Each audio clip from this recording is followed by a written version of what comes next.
Here's another update on the Australian M113 from Tongde by RichJohnson models and stuff. So I had a customer ask me where the IR bulb is, and this right there is the IR bulb.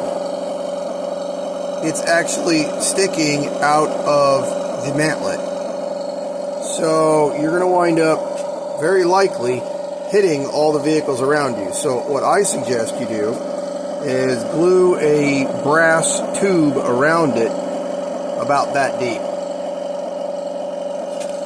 And that should help with the IR scattering and hitting all the vehicles around you. Now let me see if I can actually make this thing fire while I'm holding a phone and trying to run a remote with a broken finger. So watch this.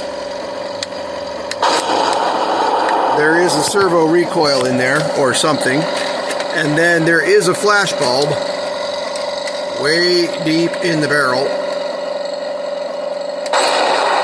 but it is really deep in there. I put a little probe wire down the barrel, and it's really far in there. Now the other problem that this tank has, that is as low as the barrel goes. Let's swing it over here. See that? That's level. Barrel doesn't go any lower than that. It goes up, but it doesn't go any lower. So I am not going to take these tanks any further apart than they are right now, which means all I did was check and make sure nothing is broken. So I'm not going to be taking these apart to figure out how to get the barrel to go lower. I'm sure you could grind off some stuff on the inside, on the top of the recoil unit or whatever it is, and probably make the barrel depress further, but I'm not going to be doing it. And then this tube is the machine gun, and it does light up as well.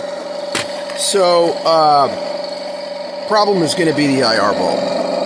Right there. You're going to have to put a little brass tube over that IR bulb and prevent it from scattering, or drill it out and put a tube through it and then put a standard 5mm IR bulb. As far as the flash bulb really deep in the barrel, I would suggest take it all apart, pull the 3mm LED out, file or sand the ring around the back, which is like a little flange, and that will allow you to push the bulb up to the tip of the barrel so that you'll actually see the flash out here, because right now you can only see it if you're looking straight down the barrel because it's mounted back here. So that is my suggestion, the things I would do if I had this tank. And these hatches do open. You can't see inside because they're molded shut. There's the plug for your IR receiver, although we all know that the stock receivers don't work outside. But anyway, there and there, I would cut that out so you can put a figure there if there's room. And check this out. Here's the hatch. Where's the on-off switch? There it is. It's huge, and it's a little slider in there. It's much different than the other ones. Anyway, again, really cool tank. I actually wish that I had bought more of these because pre-orders were low on this one especially, but they're selling faster than the rest. So I wish I'd bought more.